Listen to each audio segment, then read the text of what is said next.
Hello, pumpkins. Take two.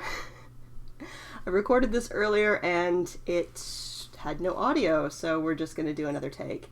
It is my favorite day of the year. It is the summer solstice, also known as Midsummer, also known as Litha or Litha, has several other names, but it is the longest day of the year, and last night was the shortest night of the year.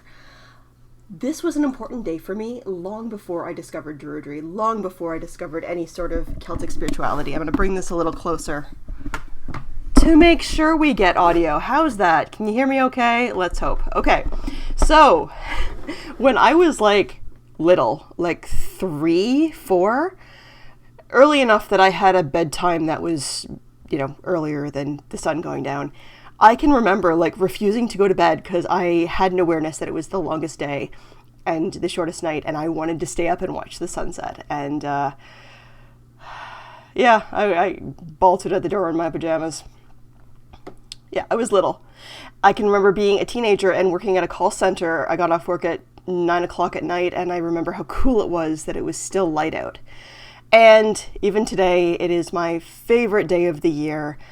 And I am really enjoying the fact that it is the summer solstice. So the summer solstice is one of the sun holidays. So there are 2 types of high days: in fire high days and 4 traditional sun high days. So this is one of the sun high days, which is Norse. And why is a Celt celebrating a Norse holiday? Well, this day has been associated with my patron god, Manon. And when I first heard that, I thought that, okay, well, that's just kind of a modern thing. You're slopping a god who should have a day and doesn't have a day onto an event which doesn't have a god and should have a god. But actually, this does have historical roots. And the people of the Isle of Man, which is where Manon is based, the island is named after Manon, or Manon is named after the island. We're not quite sure. I believe that the island is named after Manon. The Manx people, the Isle of Man, they have a festival every year near the summer solstice where they honor Manon. And there is a parade and dancing and music and feasting, because you can't have an event without feasting in pretty well any religion. So that is a tradition that, and the people of the Isle of Man climb up to the tallest hill and they leave an offering of reeds, and that is their paying rent for the year. So that is what I did at noon today. I was up on a hill leaving a bunch of reeds as an offering for Manon. And I left a little bit of whiskey too, because he likes it. On the Isle of Man, there is a big statue to Manon, and a few years ago it went missing. How do you misplace a statue? And apparently it was knocked over into the water. They were able to find the statue, and Manon is back to his place of honor. I really would love to visit that statue someday. It is on my goal list.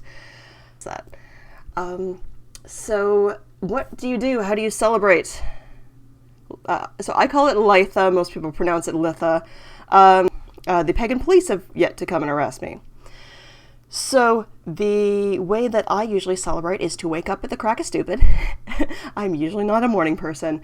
I go out and I watch the sunrise and I turn my face towards the sun. At dawn, it's usually not too hard to do. It was really early this morning. And then at noon again, I turn my face to the sun.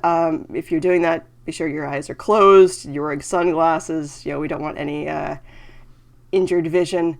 And then at sunset, I will also turn my face to the sun. Now, some people do 5 times a day, and they do it halfway in between those points. And if you do so, that is completely your choice. So there's the ancient ways that things were done, and then there's also some modern ways that you can do it, which is honoring the land on which you stand. And these holidays are, beyond anything, agrarian, so farming. So things that are ripe and ready to eat this time of year are excellent to include in your feast. So berries are in season this time of year. So we have strawberries and raspberries. Blueberries tend to be a bit later. So I do plan on getting some strawberries today, and I might make some jam or preserve some strawberries for the rest of the year. If you've ever had a wild strawberry, it's tiny. It's like that big, and it's super sweet and a little bit tart. And then berries that are local to here they're about about that big, maybe a little smaller, and they're very just juicy and sweet and amazing. And then there's the berries that we get year round. I call them Schwarzenegger berries because they are hollow, tasteless, big, and from California. So, or I guess I can call them governor berries. But yeah, we're not used to in our the history of my ancestors being from Northern Europe, of having strawberries year round. And so our ancestors would be like, wow, you can get strawberries in January. Now other people's ancestors are from different areas that may have a year-round growing season, such as some areas of Africa, some areas of Southern Europe. The Romans had a year-round growing season. But look around you as to what is fresh, what is local, what can you get this time of year that you can't get other times of year. Asparagus, leeks. There might be some fiddleheads left. Oh my God, those are good. So yeah, those types of things that are ready and are fresh. We're starting to get into some other fruits and vegetables that are ripe. Certainly any sort of like lettuces and greens and herbs are fresh. Incorporate those into your food. Try, if you can, to honor your local farmers and support your local farmers. So bonfires are also a big on Litha. So if you have access to a fire pit, this is a great time for a bonfire. If you've got a friend who has a pit in the backyard, this is an excellent time to have a fire and to enjoy the season, enjoy the night. So the day starts the night before. So Midsummer's Eve was last night. That was the shortest night. That is the night that Shakespeare was talking about. Usually I read A Midsummer's Night's Dream on the summer solstice or the day before, but I can't find my copy, so I'll have to get a new one, or I can probably just download it, or I can watch one of the movies. It's my favorite of Shakespeare's plays. So that's something that you can do to celebrate. It does have this sense of like mystery and magic and a little bit wild to it on Midsummer's Eve. So that's over with. That was last night. Many cultures throughout the world recognize the summer solstice.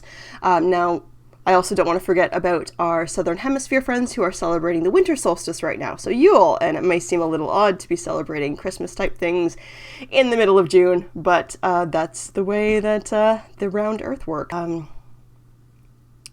So however you choose to celebrate, through feasting with some berries and some fresh asparagus, I would say some salmon would be fantastic with that if you eat. Or so if you enjoy an adult beverage, this would be a great time to enjoy like a nice rosé, maybe a fruit flavored cocktail, something like that.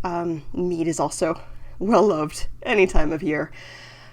Please do enjoy responsibly. Please do have a safe and wonderful Midsummer, and I will see you tomorrow for Tarot Tuesday. Have a great day. Bye, pumpkins.